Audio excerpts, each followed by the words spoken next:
नमः शिवाय दोस्तों, स्वागत है आपका हमारे चैनल पर। आज मैं आपको भगवान शिव की बड़ी ही अद्भुत कहानी सुनाने जा रहा हूँ। एक बार भगवान भोलेनाथ पृथ्वी लोक पर भ्रमण करने के लिए आए तो उन्होंने एक युवा को देखा। युवा ईश्वर को दोष देता जा रहा था। युवा अपने जीवन से अत्यंत दुखी था, निराश था। तब भगवान शिव शंकर बौद्ध भिक्षु का रूप धारण करके युवा को असली दुख का ज्ञान देते हैं। तो चलिए इस कहानी के माध्यम से समझते हैं कि असली दुख क्या होता है। दोस्तों, यदि आप ये पावन एवं पवित्र कहानी सुनने जा रहे हैं तो कहानी को पूरा अवश्य सुनिएगा। इस कथा को आधा अधूरा छोड़कर जाने की गलती मत कीजिएगा, क्योंकि इस पावन एवं पवित्र कथा को सुनने मात्र से आपको मनचाहे फल की प्राप्ति होगी, वरना आपको पाप लग सकता है। क्योंकि कहानी अधूरी छोड़ने पर भगवान शिव ये समझेंगे कि आपने उन्हें इग्नोर किया है। यदि आप शिव भक्त हैं तो भगवान शिव का अनादर ना करें। और हाँ, यदि आप अपने जीवन में कुछ नया सीखना चाहते हैं तो चैनल को सब्सक्राइब अवश्य कर ले। दोस्तों, सुख एवं दुख एक ही सिक्के के दो पहलू है। ये बात तो आप भली भांति जानते ही होंगे। सुख और दुख हमारे जीवन में लगातार आते ही रहते हैं और हमें ऐसा प्रतीत होता है कि हमारे जीवन में हजारों दुख है, हजारों प्रकार की समस्याएं हैं। परंतु यदि आप वास्तविक तौर पर देखें, अगर आप इस बात को अच्छी तरह से समझे तो आपकी समझ में ये आएगा कि हमारे जीवन में सिर्फ एक ही दुख होता है। और दुख क्या है वो इस कहानी के माध्यम से जानेंगे, और उस दुख का समाधान क्या है वो भी इस कहानी में जानेंगे। तो आपसे निवेदन है कि इस कहानी के अंत तक हमारे साथ बने रहिए। ये कहानी बड़ी ही ज्ञानवर्धक एवं मोटिवेशनल स्टोरी है। तो चलिए कहानी प्रारंभ करते हैं। एक समय की बात है, एक गांव में एक व्यक्ति रहता था। उसका नाम प्रकाश था और प्रकाश बड़ा ही आलसी था। प्रकाश अपने जीवन से बहुत दुखी एवं निराश था, और उसका कारण यह था कि प्रकाश ने अपने जीवन में अब तक कुछ भी हासिल नहीं किया था। प्रकाश कुछ भी नहीं करता था। प्रकाश के घर वाले इस बात को लेकर बहुत परेशान रहते थे। वे चाहते थे कि प्रकाश कहीं बाहर शहर में जाकर कुछ अच्छा काम करे, कोई अच्छी नौकरी, व्यापार या व्यवसाय करे। लेकिन प्रकाश अपने परिवार वालों की एक भी नहीं सुनता था। उसके घर वाले प्रकाश को दूसरों का उदाहरण दे देकर उसे ताने मारते थे। प्रकाश को परिवार वाले तरह तरह की बातें कहते थे, परंतु प्रकाश को कोई भी फर्क नहीं पड़ता था। जबकि उसके सारे मित्र कामयाब और सफल हो गए थे।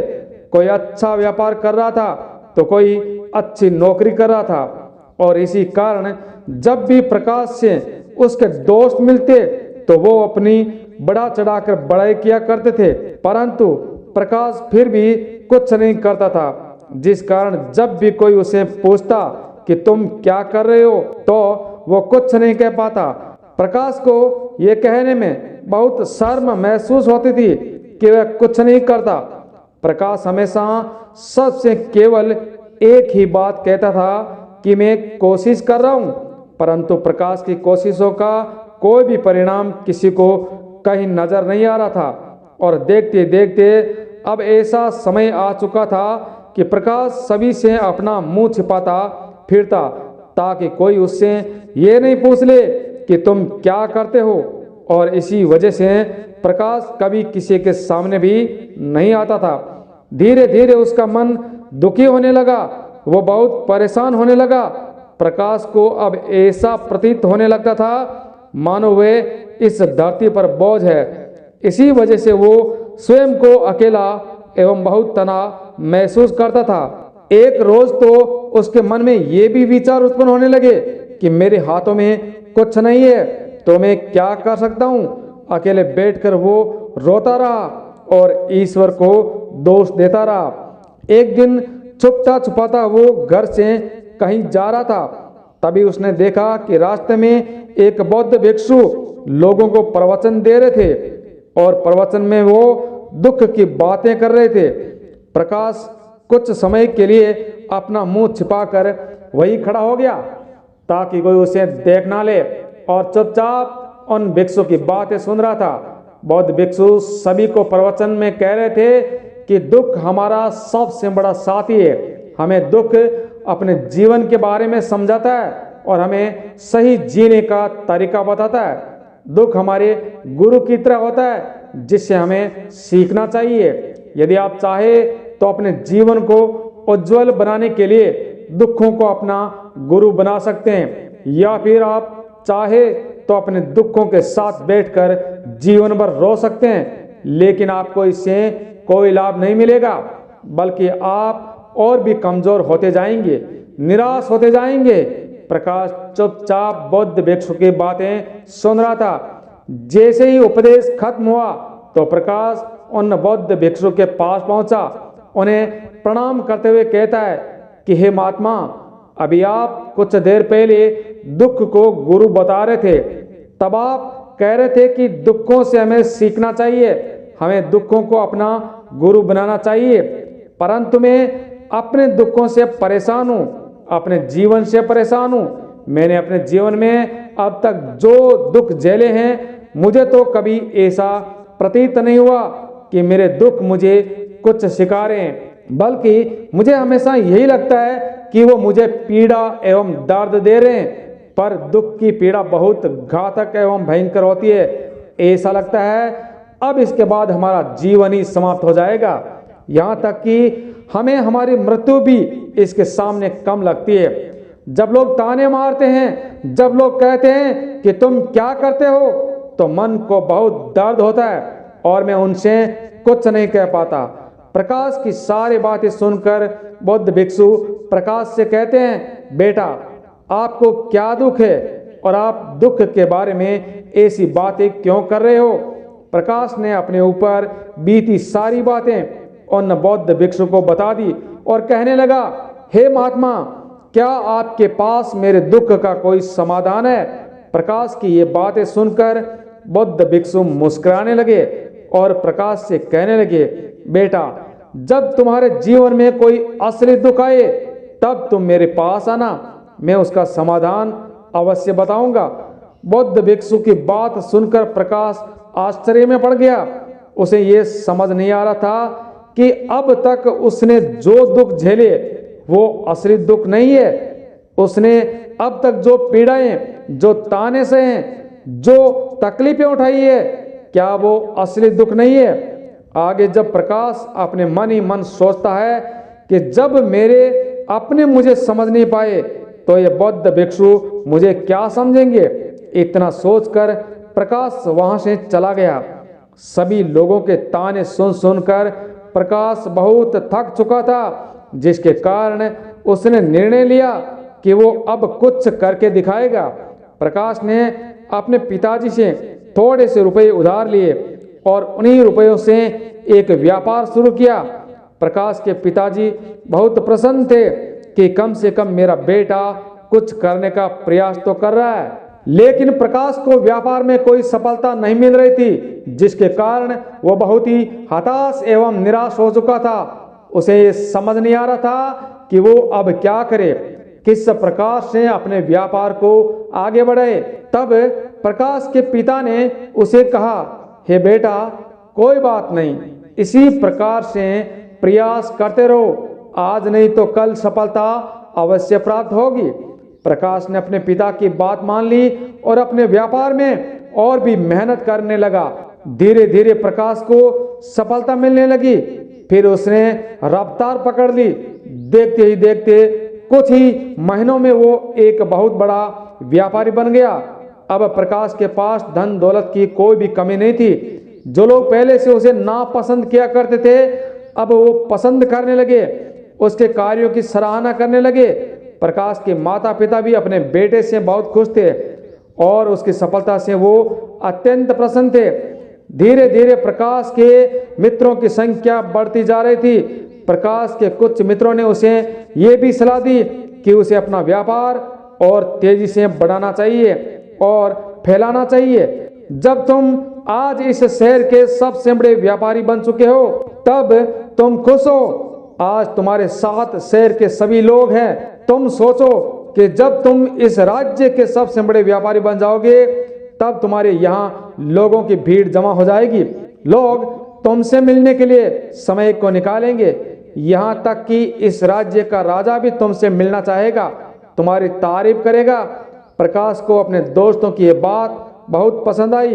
प्रकाश ने सोचा कि मेरे दोस्त सही सलाह दे रहे हैं, मुझे अपने व्यापार को और बड़ा करना चाहिए, तभी तो हर कोई मेरे बारे में जान सकेगा, हर कोई मुझे पहचानेगा। प्रकाश ने बिना समय गंवाए, बिना देरी किए अपने व्यापार में और अधिक मेहनत करने लगा। परंतु अब की बार उसके मन में धैर्य नहीं था, जिसके कारण प्रकाश ने कुछ अनुचित कदम उठाए ताकि उसका व्यापार जल्दी से और बड़ा हो जाए। प्रकाश ने कई लोगों से बहुत ज्यादा धन उधार ले लिया, जिसके कारण उसके ऊपर काफी कर्ज हो चुका था। और इतना भी नहीं, उसने अधिक से अधिक कमाने के लिए अपने माल की गुणवत्ता को भी खराब कर दिया। अब उसके माल में वो बात नहीं थी जो पहले हुआ करती थी, लेकिन वो हमेशा अपने मित्रों की बात सुनता। जैसा उसका मित्र कहते वो वैसा ही करता था। यहाँ तक कि उसने अपने व्यापार को और तीव्र गति से चलाने के लिए अपने दूसरे छोटे व्यापारियों के साथ षड्यंत्र रचना शुरू कर दिया, जिसके कारण उसके मन में अब पहले जैसा सुकून नहीं था। प्रकाश को अब रातों में नींद नहीं आती थी। वो सिर्फ एक ही विचार में उलझा रहता था कि किसी भी तरह उसका व्यापार पूरे राज्य में फैल जाए और वो इस राज्य का सबसे बड़ा व्यापारी बन जाए। हालांकि प्रकाश के पास अब सब कुछ अच्छा था, धन दौलत, गाड़ियां, नौकर चाकर, सभी सुख सुविधाएं, ऐशो आराम, लेकिन उसके बावजूद भी वो उन चीजों का लाभ नहीं उठा पा रहा था, क्योंकि उसका पूरा ध्यान व्यापार को और अधिक ऊपर ले जाने में था। एक दिन प्रकाश अपने रथ पर बैठकर एक मार्ग से गुजर रहा था। तभी रास्ते में प्रकाश ने अपने गुरुदेव का आश्रम देखा। ये देखकर प्रकाश बौद्ध भिक्षु के पास गया और बौद्ध भिक्षु से कहने लगा, हे महात्मा, आपने कहा था कि जब मेरे जीवन में असली दुख आए तब मैं आपके पास आऊं, और आज मैं बहुत दुखी हूं। इसी कारण मैं आपके पास आया हूं। मैं रातों को सो नहीं पाता हूं। मेरे पास सब कुछ होते हुए भी मैं उनका लाभ नहीं उठा पाता हूं। प्रकाश ने अपनी सारी बातें एक एक करके बौद्ध भिक्षु को बताई। तब बौद्ध भिक्षु प्रकाश से कहते हैं कि बेटा, जब तुम पहली बार मेरे पास आए थे तब भी तुम बहुत दुखी थे, लेकिन तब तुमने अपने दुखों से क्या सीखा था? उनके जवाब में प्रकाश कहता है कि हे महात्मा, जब मैं अपने जीवन में कुछ भी नहीं कर पा रहा था तब मैंने अपने दुखों से ये सीखा था कि केवल सोचने मात्र से कुछ नहीं होगा, उसके लिए हमें कुछ करना भी पड़ेगा, और केवल कोई कर्म करना ही हमें सफल नहीं बनाता, बल्कि उस कर्म को उसके अंजाम तक पहुंचाना ही हमें सफल बनाता है। फिर चाहे रास्ता कैसा भी हो, चाहे परिस्थितियां कैसी भी क्यों ना हो, फिर चाहे कितनी भी बाधाएं रास्ते में क्यों ना आए, चाहे ऐसा भी लगने लगे कि आपके जीवन में कुछ नहीं बचा और आप कुछ नहीं कर सकते, तब भी हौसला बनाए रखो, उम्मीद ना छोड़ो और अपने कार्य पर डटे रहें। ये सोचकर कि जब तक मैं अपने कार्य को सफल नहीं कर लेता, जब तक मैं अपने लक्ष्य तक नहीं पहुंच पाता, तब तक मैं इस कार्य को करता रहूंगा। मैं इस कार्य में अवश्य सफलता प्राप्त करूंगा, जबकि बाकी लोग केवल सफल लोगों को महत्व देते हैं, उनके कर्मों को नहीं। प्रकाश की सारी बातें सुनकर बौद्ध भिक्षु मुस्कुराने लगे और प्रकाश से कहते हैं, हे बेटा, जब तुम्हारे जीवन में असली दुख आए तब तुम मेरे पास आना, मैं तुम्हारी समस्या का समाधान अवश्य करूंगा। इतना कहकर बौद्ध भिक्षु वहां से उठकर चले गए। बौद्ध भिक्षु की ये बात सुनकर प्रकाश आश्चर्यचकित रह गया। वो समझ नहीं पा रहा था कि अभी जो उसने तकलीफें सही है, जो दुख देखा है, क्या वो असली दुख नहीं है? प्रकाश के मन में अब एक सवाल उत्पन्न होने लगा कि आखिर असली दुख क्या है और इसकी पहचान क्या है, और मुझे कैसे पता चलेगा कि इस समय में मैं असली दुख में हूं लेकिन उसने कुछ नहीं कहा। प्रकाश ये सब सोच ही रहा था कि तभी बौद्ध भिक्षु प्रकाश के सामने एक बड़ा सा घड़ा लेकर पहुंच जाते हैं। उस घड़े के अंदर सोने के सिक्के थे। उस घड़े को प्रकाश को देते हुए वो बौद्ध भिक्षु प्रकाश से कहते हैं कि बेटा, तुम इसे उस पेड़ के नीचे दबा दो, क्योंकि ये मेरे किसी काम का नहीं है। जब मुझे इसकी जरूरत पड़ेगी तब मैं इसे खोद कर वहां से निकाल लूंगा। प्रकाश ने बौद्ध भिक्षु की बात मान ली और वो घड़ा उस पेड़ के नीचे जाकर मिट्टी में दबा दिया। इतना करके वो गुरुदेव को प्रणाम करता है और वहां से अपने घर को लौट जाता है। धीरे धीरे समय बीतता चला गया। समय के साथ साथ प्रकाश अपने व्यापार में और भी अधिक तरक्की कर चुका था, लेकिन माल की गुणवत्ता अच्छी न होने के कारण अब उसके व्यापार में घाटा होने लगा। और एक ऐसा समय आ गया कि प्रकाश का व्यापार पूरी तरह से चौपट हो गया। उसके पास अब कुछ भी नहीं बचा था, बल्कि जो कर्ज प्रकाश ने लिया था वो कर्ज भी चुकाना बाकी था। लेकिन प्रकाश ये सोचकर निश्चिंत था कि उसने जो कर्ज लिए हैं वो अपने मित्रों से लिए, जिस कारण वो उन्हें लौटाने में थोड़ी देर अवश्य कर सकता है। वो तो ये सोच रहा था कि उसके मित्र बुरे समय में उसका साथ देंगे, लेकिन सबसे पहले उसके मित्र ही कर्ज वापस लौटाने की मांग करने लगे। तब प्रकाश को एहसास हुआ कि कोई भी अपना नहीं है। प्रकाश ने अपने मित्रों से उनके कर्ज को लौटाने में थोड़ी सी मोहलत मांगी, लेकिन प्रकाश के किसी भी मित्र ने उसे कर्ज लौटाने में उसे मोहलत नहीं दी, बल्कि वो लोग उसे जान से मारने की धमकियां भी देने लगे। अपने मित्रों के मुख से ये बातें सुनकर प्रकाश आश्चर्यचकित रह गया। उसने जो भी सोचा था सब उल्टा पड़ गया था। जिस व्यापार के चलते उसके इतने मित्र बन गए थे, वे सब उनसे दूर जाने लगे। हर कोई उससे पीछा छुड़ाना चाहता था, कोई भी उसका साथ देना नहीं चाहता था। धीरे धीरे प्रकाश की सारी संपत्ति नीलाम हो गई। अब उसके पास कुछ नहीं बचा था। वो सड़क पर आ चुका था। उसने हार मानकर अपने माता पिता से कहा, पिताजी मेरी मदद कीजिए, मेरे ऊपर बहुत कर्ज है, मुझे उसे लौटाना है, कृपा करके मुझे थोड़ा सा धन दे दीजिए। प्रकाश के पिताजी बोले, हे बेटा, मेरे पास तो कुछ भी नहीं है, बस ये एक छोटा सा घर है। यदि ये मैं तुम्हें दे दूं तो मैं और तुम्हारी माता कहाँ जाएंगे? हमें भी सड़कों पर भीख मांगते हुए दर दर की ठोकरें खानी पड़ेगी। इसलिए बेटा, मैं तुमसे क्षमा चाहता हूँ। अपने पिता की ये बात सुनकर प्रकाश चुपचाप वहां से चला जाता है और मन ही मन सोचता हुआ निकल गया कि अब तो मेरे पास कुछ नहीं बचा है। अब तो मेरे पास सिर्फ एक ही रास्ता है जिससे मैं अपने कर्ज से पीछा छुड़ा सकूं। ये सोचकर प्रकाश एक ऊंची पहाड़ी की ओर चलने लगा। प्रकाश पहाड़ी पर चढ़ता ही जा रहा था। तभी प्रकाश को ये याद आया कि उसे बौद्ध भिक्षु ने कहा था कि जब तुम पर असली दुख आए तभी तुम मेरे पास आना, मैं तुम्हारी समस्या का समाधान अवश्य करूंगा।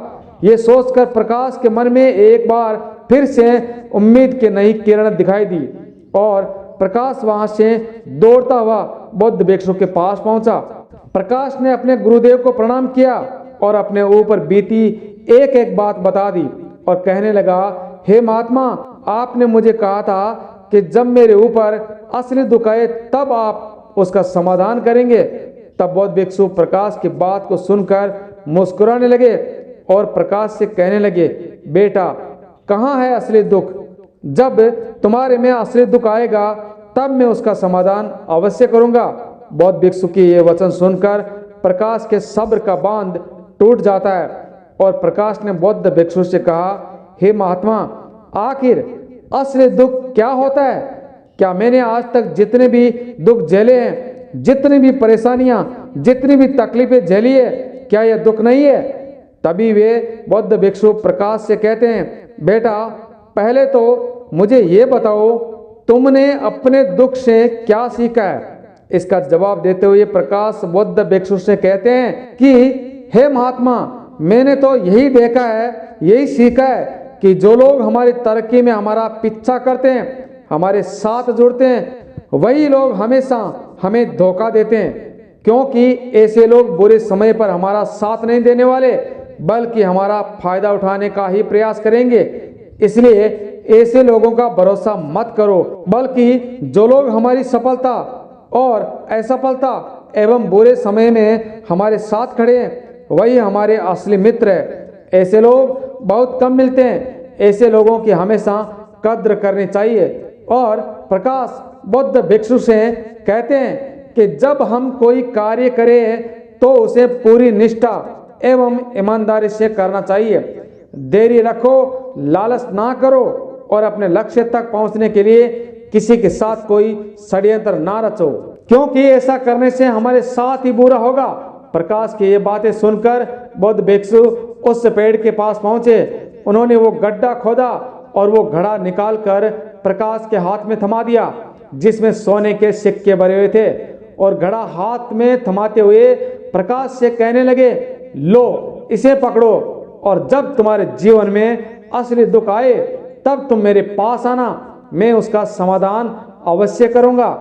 प्रकाश अब भी बड़े अचरज में पड़ा था और उसे ये समझ में नहीं आ रहा था कि आखिर ये असली दुख होता क्या है। लेकिन प्रकाश ने अपने हाथों में पड़े उस घड़े को देखा जिसमें सोने के सिक्के थे। ये देखकर प्रकाश के दिल में थोड़ी सी राहत मिली और सोचने लगा, मैं अपने मित्रों का कर्ज लौटा सकूंगा और एक नया व्यापार फिर से आरंभ कर सकूंगा।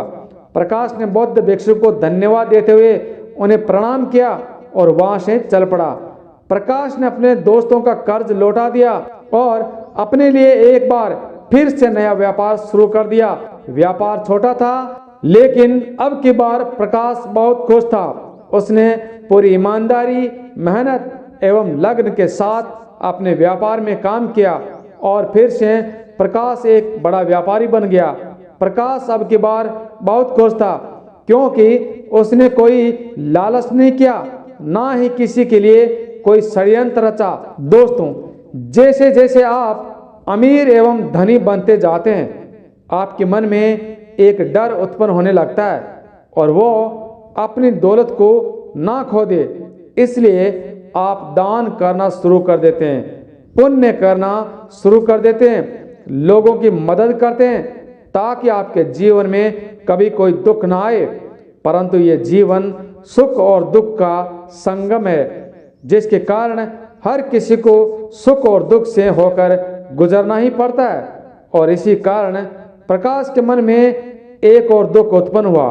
अब की बार उसके माता पिता की मृत्यु हो गई, जिसके कारण प्रकाश के मन को बहुत गहरा आघात पहुंचा। जब आखिरी बार वो उन्हें देख रहा था, तब उसके मन में हजारों सवाल उत्पन्न होने लगे और वह घर लौट आया। घर लौटकर आने के बाद उसने देखा कि जिस संपत्ति के लिए हम रोज लड़ते झगड़ते रहते हैं, आज उसकी देखभाल के लिए कोई भी नहीं था। उसके माता पिता ने मेहनत कर जो भी जीवन में इकट्ठा किया, वो सब यही रह गया। प्रकाश का मन बहुत बेचैन हो रहा था और वो अपने आप को बहुत अकेला महसूस कर रहा था। प्रकाश ने इधर उधर देखा, परंतु कुछ समझ नहीं आया।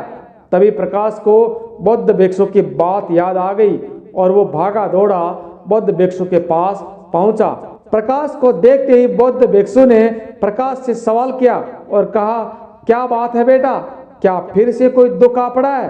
तभी प्रकाश ने कहा, नहीं गुरुदेव, अब तो सब ठीक है, परंतु आज मेरे माता पिता की मृत्यु हो गई है और मैं बहुत अकेला महसूस कर रहा हूँ। मैं बहुत दुखी हूँ, जैसे कुछ खाली सा है।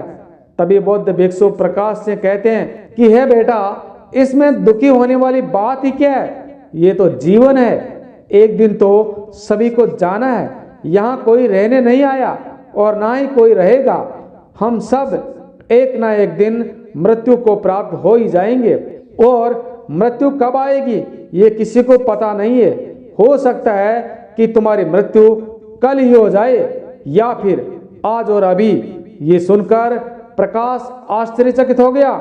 ये सुनकर प्रकाश ने कहा, हे महात्मा, आप ये क्या कह रहे हैं? मैं तो अभी जवान हूँ और मुझे तो अभी अपनी पूरी उम्र जीना है। मैं जीना चाहता हूँ, मैं जीवन में कुछ करना चाहता हूँ, और आप कह रहे हैं कि मैं कभी भी मृत्यु को प्राप्त हो सकता हूँ। तब बौद्ध भिक्षु प्रकाश से कहने लगे, बेटा, इस भ्रम में नहीं रहना कि मृत्यु केवल बूढ़े बुजुर्गों को ही आती है। बूढ़ों के सामने तो उनके जवान बच्चे तक मर जाते हैं। मृत्यु कभी भी किसी की उम्र देख कर नहीं आती और ना ही किसी को बताकर आती है।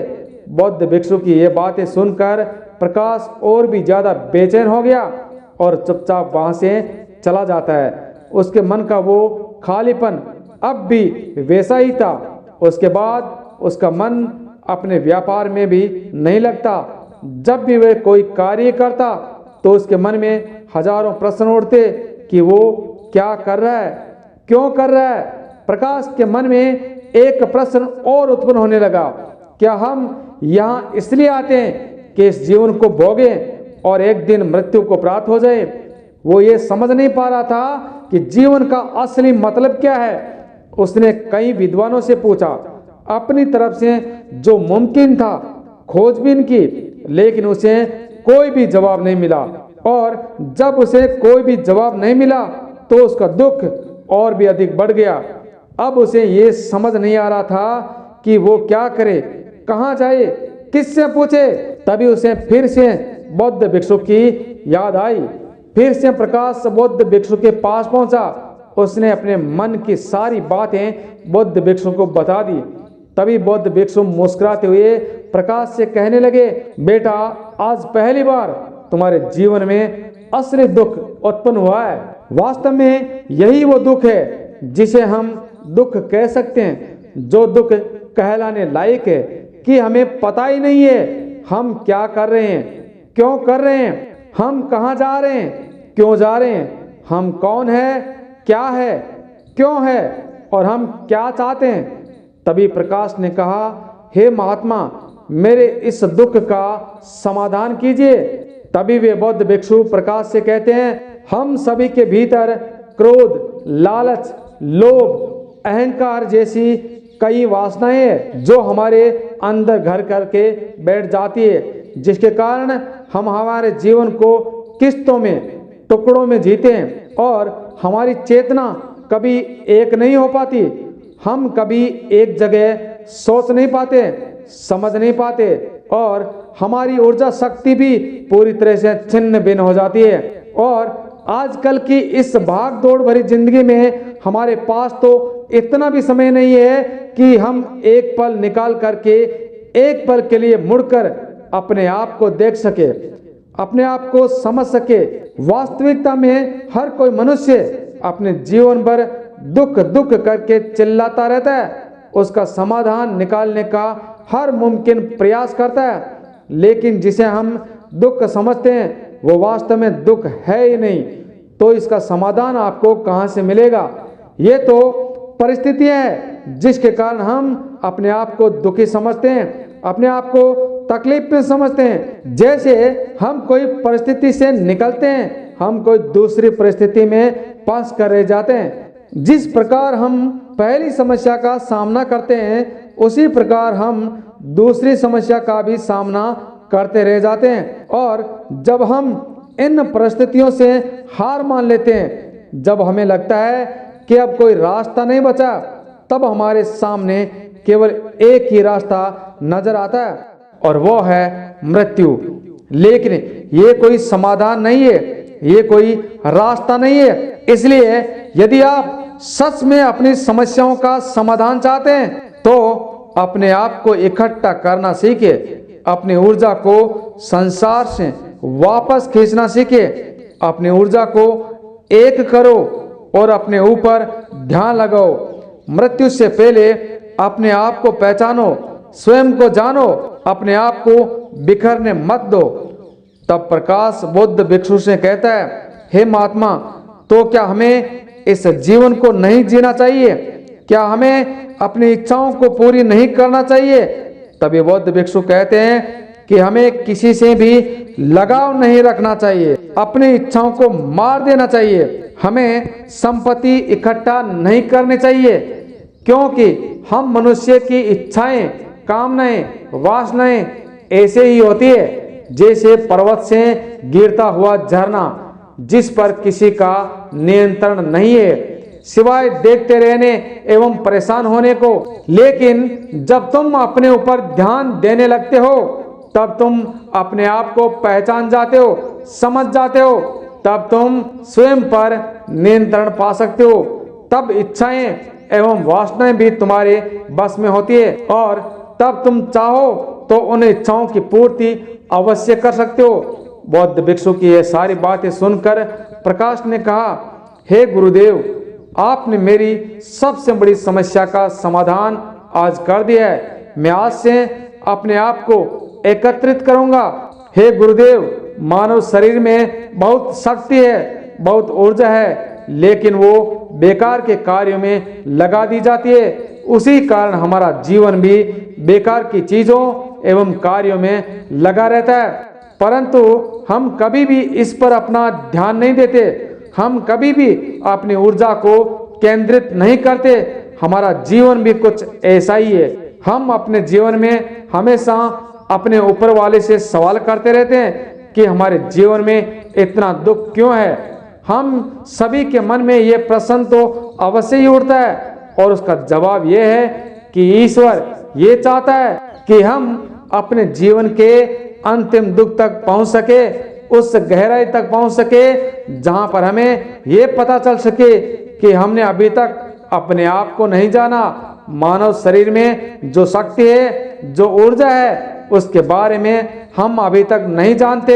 हम यदि चाहते तो अपने आप को एकत्रित कर सकते हैं, अपने आप पर नियंत्रण पा सकते हैं, परंतु हम अपने इस महान ऊर्जा का व्यर्थ उपयोग करते हैं, जिस कारण हम अपने आप को कभी पहचान ही नहीं पाते और ना ही कभी अपने आप पर नियंत्रण पा सकते हैं। लेकिन यदि आप अपने आप को जानना, पहचानना चाहते हैं तो पहले स्वयं को एकत्रित करना होगा, अर्थात ध्यान लगाना होगा।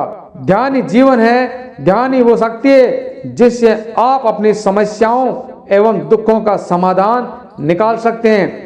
तभी आप अपने आप को पहचान सकते हैं। दोस्तों, इस वीडियो में बोलते समय यदि कोई त्रुटि हो गई हो तो क्षमा चाहते हैं और ये वीडियो सभी के साथ शेयर अवश्य करें। आपका दिन शुभ हो। आपका बहुत बहुत धन्यवाद। जय श्री कृष्णा, जय भोलेनाथ।